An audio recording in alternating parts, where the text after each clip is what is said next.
விக்னேஸ்வராய நமக. குலதெய்வமான ஸ்ரீ பொன்னம்பல சுவாமி, ஸ்ரீ பொன் முத்துக்கருப்பண சுவாமி, அங்காள பரமேஸ்வரி, பாப்பாத்தியம்மன் துணையுடன் இந்த நாள் இனிய நாளாக அமைய அனைவரின் அவரவர் குலதெய்வம் காத்து அருள் பாலித்து பிரம்மாண்ட வெற்றியை கொடுக்க வணங்குகின்றேன். இன்று பிறந்தநாள் மற்றும் திருநாள் காணும் அனைத்து சொந்தங்களுக்கும் என்னுடைய நல்வாழ்த்துக்கள். ஸ்ரீவாரி ஆஸ்ட்ரோ, நான் உங்களுடைய ஆஸ்ட்ரோ சப்னா பேசுகிறேன். இந்த பதிவானது உங்களுடைய வாழ்க்கையில் ஒரு திருப்பு முனையாக இருக்கும் அப்படின்றது நான் நம்புகிறேன். ஏன்னு கேட்டிங்க அப்படின்னா, இந்த அடுத்த 3 வருடங்கள் நெக்ஸ்ட்டு 3 இயர் ப்ரெடிக்ஷன்ஸ் அப்படிங்கிறது உங்களுக்கு கொடுக்குறேன். அந்த 3 வருடங்களும் உங்களுடைய வாழ்க்கையில் என்னென்ன மாற்றங்களும் அதிர்வலைகளும் யோகமான விஷயங்களும் அதிர்ஷ்டமான விஷயங்களும் உங்கள் குடும்பம் உங்களுடைய திருமண வாழ்க்கை அப்படின்ற விஷயங்கள் எல்லாமே ஒட்டுமொத்தமாக இந்த பதிவுகளை நான் முழுக்க துல்லியமாக கணித்துள்ளேன், கொடுத்துள்ளேன். இந்த பதிவை எல்லாமே பாருங்கள். முக்கியமாக ஃபாரினில் செட்டில் ஆகிருக்கிறவங்க பாருங்கள். மிகப்பெரிய அளவில் இந்த சேஞ்சஸ் உங்கள் வாழ்க்கையில் என்னென்ன நடந்துகிட்ருக்குதுன்னு இது புரிய வரும். ஸ்கிப் பண்ணாமல் பாருங்கள். சப்ஸ்கிரைப் பண்ணாமல் இருந்தீங்க அப்படின்னா சப்ஸ்கிரைப் பண்ணிக்கோங்க. பெல் ஐக்கானை ப்ரெஸ் பண்ணிக்கோங்க. நோட்டிஃபிகேஷன் பேனல் ஆன் பண்ணிக்கோங்க. இந்த பதிவை முழுக்க பார்த்து உங்களுடைய உற்றார் உறவினர் நண்பர்கள் அனைவருக்கும் பகிர்ந்து பயன் தருமாறு கேட்டுக்கொள்கின்றேன். சிம்ம ராசிக்கு பொதுவாகவே பார்த்தீங்கன்னா இப்போ இருக்க 2024 அதுலேருந்து மாற்றக்கூடிய 2025 சனி 7ஆம் இடத்துலேருந்து கலத்திரத்துலேருந்து, அதாவது தன்னுடைய கண்டக சனியிலேருந்து அஷ்டம சனியாக 8ஆம் இடத்துக்கு மாறுகிறார். அடுத்தது ராகு வந்து அஷ்டம ராகுவாக இருக்கிறவர் 7ஆம் இடத்துக்கு வருகிறார். கேது 2ஆம் இடத்துக்கு தன குடும்ப வாக்குஸ்தானத்துலேருந்து தன்னுடைய ராசிக்கே முதலிடத்துக்கே வரார். குரு வந்து 10ஆம் இடத்துலேருந்து 11ஆம் இடத்துக்கு வருகிறார். இதனால் சிம்ம ராசிக்காரங்களுக்கு என்ன மாதிரி பலன் ஏற்படும் அப்படிங்கும்போது, இந்த 2024-25 வாழ்க்கையில் மிகப்பெரிய ஒரு மாற்றங்களை உங்களுக்கு கண்டிப்பாக கொடுக்கும். சிம்மத்துக்கு ஆகாத சனியின் தாண்டவம் அப்படின்னு சொல்லலாம் இந்த அஷ்டம சனி. கண்டக சனியோட இந்த அஷ்டம சனியும் நீங்கள் ஃபேஸ் பண்ணுறது அப்படிங்கிறது ஒரு கடினமான காலமாக இருக்குது. அதுவும் ராகும் இப்போ வந்து ஒரு 8ஆம் இடத்துல அஷ்டமத்துலேருந்து 7ஆம் இடத்துக்கு வரும்போது, அஷ்டமன் சனி அப்படிங்கும் போது என்னென்னா அகப்பட்டவனுக்கு அஷ்டமத்தில் சனின்னு சொல்லுவாங்க. அப்படின்னா என்ன அப்படின்னா, செய்யாத தவறுக்கு, செய்யாத ஒரு விஷயத்துக்கு, பண்ணாத தப்புக்கு நீங்கள் தண்டனை அனுபவிக்கக்கூடியதாக இந்த 8ஆம் இட சனி வந்து உங்களுக்கு வேலை செய்யும். மட்டும் இல்லாமல் அது பார்க்குற பார்வைக்கும் பலன் இருக்குது அப்படிங்கிறது அந்த அடிப்படையில் பார்க்கும். அப்படின்னா 8ஆம் இடத்துலேருந்து 10ஆம் பறவை உங்கள் தொழிலை கெடுக்கும். அதனால் தொழிலில் கவனமாக இருக்கணும். 2ஆம் இடத்தை பார்க்கும்போது உங்களுடைய பொருளாதார ரீதியாகவும் நீங்கள் கவனமாக இருக்கணும். குடும்ப விஷயத்தில் அந்நியர் தலையீடு இல்லாமல் பார்த்துக்கணும். உங்களுடைய சொல்னால் மற்றவர்களுக்கு காயப்படுத்தாமலோ இல்லை உங்கள் சொல்ல பேசாமல் இருக்கிறது பெட்டர். என்னை கேட்டிங்கன்னா, அதிகமான வார்த்தையை பயன்படுத்துறது, அடுத்தவங்களுக்கு அட்வைஸ் பண்ணுற டைம் இது கிடையாது. இதனால் கான்ட்ரவர்சி, விமர்சனத்துக்கு உள்ளாக்கப்படுவீர்கள் அப்படிங்கிறது தான் உண்மையான விஷயம். இந்த நேரத்தில் நீங்கள் கவனமாக இருந்துக்கணும் 2024-25. அடுத்தது 8ஆம் இடத்துலேருந்து தன்னுடைய 10ஆம் பார்வையை 5ஆம் இடத்தை பார்க்கும்போது புத்திர வகையிலே தடை, புத்திரத்தினால் ஒரு சில சங்கடங்கள் அப்படிங்கிறது ஏற்படக்கூடிய இருக்குது. அப்படிங்கும்போது அதுலேயும் கவனமாக இருக்கணும். சரி, ராகும் அஷ்டமத்துலேருந்து 7ஆம் இடத்துக்கு போகும்போது கலத்திர வகையில் பிரச்சனை இருக்குமா? கண்டிப்பாக கணவன் மனைவிக்குள்ளே ஒரு சில பிரச்சனைகள் இருக்கும். அதே மாதிரி காதல் திருமணமோ இந்த திருமணத்தினால ஒரு பிரச்சனைகளோ கண்டிப்பாக கொடுக்கும். ஏற்கனவே கண்டக சனியாக இருக்கும் போதே பிரச்சனையை கொடுத்தப்ப ராகும் அடுத்த வருஷமும் பண்ணுமா அப்படின்னு கேட்டால் கண்டிப்பாக பண்ணும். சரிங்களா? இது ஏப்ரலுக்கு மேலே தான் நடக்கும், அடுத்த வருஷம் 2025. ஏன்னா 8ஆம் இடத்துலேருந்து அது வரைக்கும் அஷ்டம ராகு என்ன பண்ண அசிங்க அவமானத்தை கொடுத்தாலும் அடுத்தது வந்து இந்த 7ஆம் இடத்துக்கு போகும்போது அந்த பிரச்சனையை கொடுக்கும். அடுத்தது 2ஆம் இடத்துலேருந்து 1ஆம் இடத்துக்கு கேது வராரு. அப்படிங்கும்போது உங்கள் ஜென்ம கேது என்ன பண்ணும்? இன்னும் சங்கடப்படுத்தும். அப்போ எந்த இடத்துலையுமே எனக்கு நிம்மதி இல்லையா அப்படின்னு கேட்குறது எனக்கு புரியுது. குரு வந்து 10ஆம் இடத்துலேருந்து 11ஆம் இடத்துக்கு, குரு பட்டம் பதவி 10ஆம் இடத்துல இருக்கும்போது பதவி பரவி போகும் அப்படின்னு சொல்லுவாங்க. அப்படி கிடையாது. அந்த பதவி பறி போனவங்களோ இல்லை உத்தியோகத்துலேருந்து மாற்றங்களை அமைச்சாலோ இல்லை இருக்கிற நிலையோட கொஞ்சம் கஷ்டத்துக்கு போயிருந்தாங்களோ தொழிலில், இந்த நேரத்தில் லாபத்தை அதிகமாக கொடுக்கக்கூடிய காலகட்டம் குரு. இந்த குரு இருக்கிற இடத்த விட பார்க்குற பார்வைக்கு பலன் அதிகம் அப்படிங்கிற அடிப்படையில் முதல்ல 11ஆம் இடத்துக்கு வரும்போதே லாபத்தை அள்ளி கொடுப்பார். ஆனால் தன்னுடைய 3ஆம் பார்வையும் போது புது முயற்சிகளில் வெற்றி, சகோதர வழியில் நிம்மதி அப்படிங்கிறத கொடுப்பார். புத்திர தடை நீங்கி புத்திர பாக்கியம் கிடைக்கும். புத்திரத்தினால் மகிழ்ச்சி அப்படிங்கிறது கிடைக்கும். கலத்திரஸ்தானி திருமண தடை ஏற்படுத்தக்கூடிய ராகு வந்து இப்போது குரு பார்வை இருக்கிறதுனால திருமணம் ஆகாதவங்களுக்கு திருமணம் ஆகும். இந்த பலனை 2020க்கும் அதே அஷ்டம சனியும் ராகுவும் 7ஆம் இடத்துலையும் கேது 3ஆம் இடத்துலையும் குரு 11ஆம் இடத்துல 12ஆம் இடத்துல வர்றது அப்படிங்கிறது ஒரு சில பிரச்சனைகளை இந்த காலம் கடினமான காலமாக சிம்மராசிக்காரங்களுக்கு பார்க்கப்படுகிறது. ஏன்னா 2025ஓட 2026 ரொம்ப பக்குவமாக இருக்கணும்.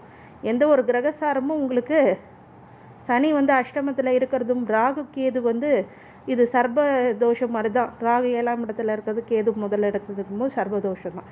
குரு 11ஆம் இடத்துல பணம் விரயத்தை கொடுப்பார். அதாவது சுப விரயமாக மாற்றிக்கக்கூடிய லேண்டு, வீடு கட்டுறது, இந்த மாதிரி விஷயங்கள்லாம் மாற்றிக்கிங்க. கோல்டில் இன்வெஸ்ட் பண்ணுறது, சரியான இடத்துல தேர்வு பண்ணிடணும். ஏன்னா வில்லங்க வர்றதுக்கு வாய்ப்பு இருக்குது.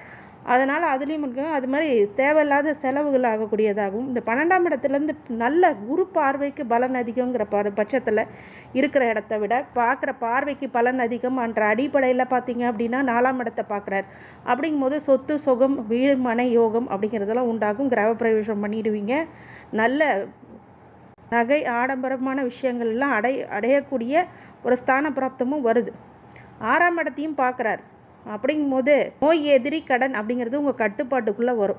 அடுத்தது 8 அசிங்கம் அவமானம், அதுதான் அஷ்டம சனியில் வந்திருக்காரு. அந்த 8ஆம் இடத்தையே பார்க்கறதுனால கொஞ்சம் சுபிட்சத்தை கொடுப்பார். உங்களை தேறி கொண்டு வருவார். உங்களை அடுத்த நிலைக்கு கொண்டு வர இந்த அஷ்டம சனியோட உக்கர தாண்டவம் கொஞ்சம் கம்மியாகும். அப்போ இந்த 2026 குரு மிகப்பெரிய அளவில் கை கொடுப்பார்.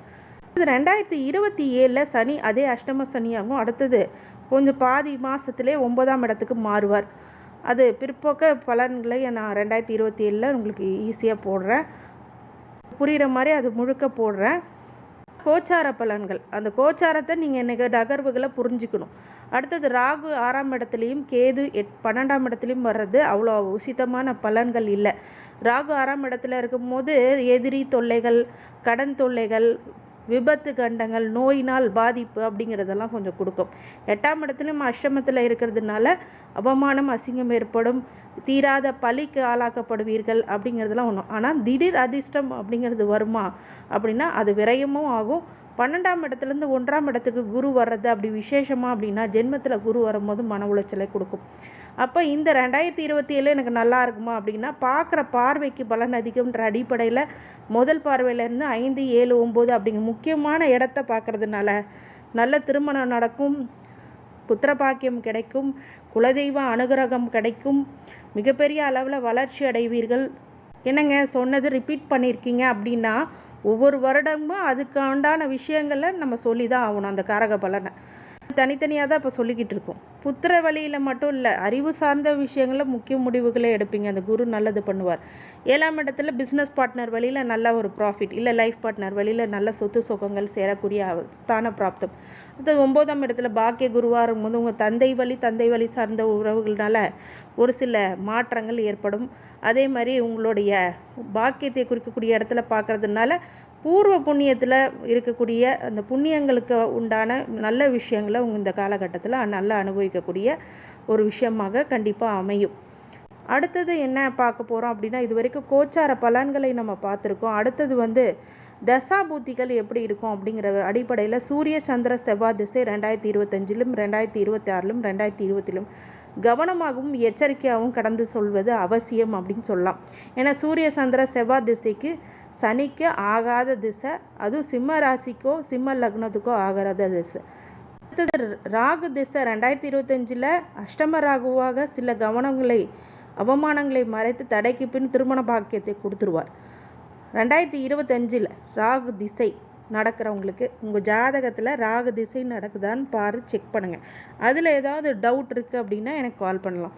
2026 திருமணம் கணவன் மனைவிக்குள்ளே விட்டு கொடுத்து செல்வது அப்படிங்கிறது நல்லது கொடுக்கும். 2027 கடனோ எதிரியோ நோயை கொடுத்து கஷ்டப்படுத்தக்கூடிய நிலை வரக்கூடியதாக இந்த ராகு திசை கண்டிப்பாக இருக்கும். முக்கியமாக மாற்றுப்பாலினத்தோட ரொம்ப கவனமாக இருக்கணும் இந்த ராகு திசையில்.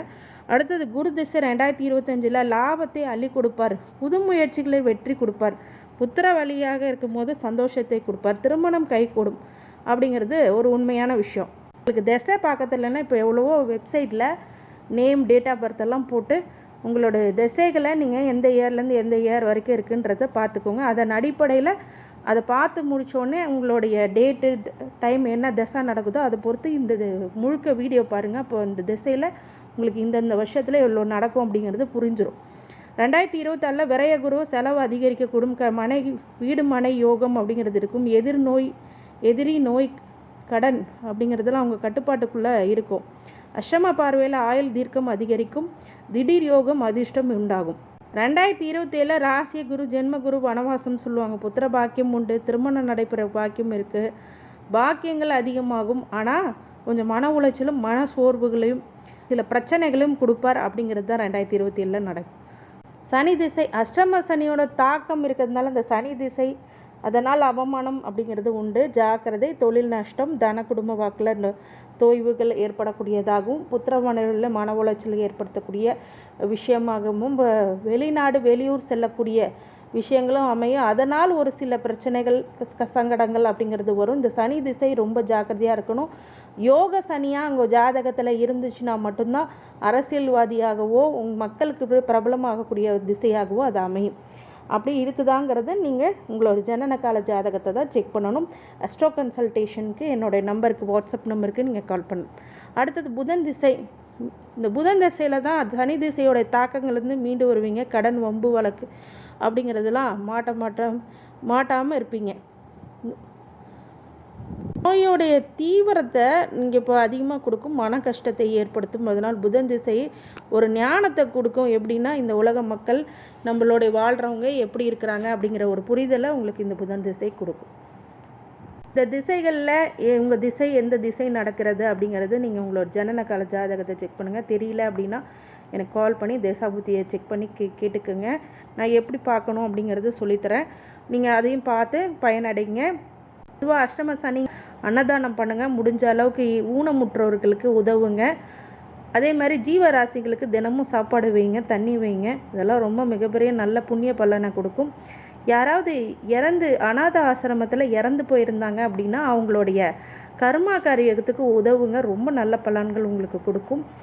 சனிக்கு உண்டான ஒரு நல்ல பலன்களை ஏற்படுத்தும் போது அந்த சனியோடைய சிவியாரிட்டி அப்படிங்கிறது ரொம்ப குறையும். சிம்மராசிக்காரங்களுக்கு இந்த 3 வருடங்களும் அனைத்து சந்தோஷங்களும் ஐஸ்வர்யங்களும் உடல் ஆரோக்கியத்தையும் மன திடத்தையும் மன தைரியத்தையும் ஆரோக்கியத்தை கொடுக்க வேண்டும் என்று என் பெருமான் ஸ்ரீவாரி பெருமாளை வேண்டி வணங்குகின்றேன். வாழ்க வளமுடன். நன்றி.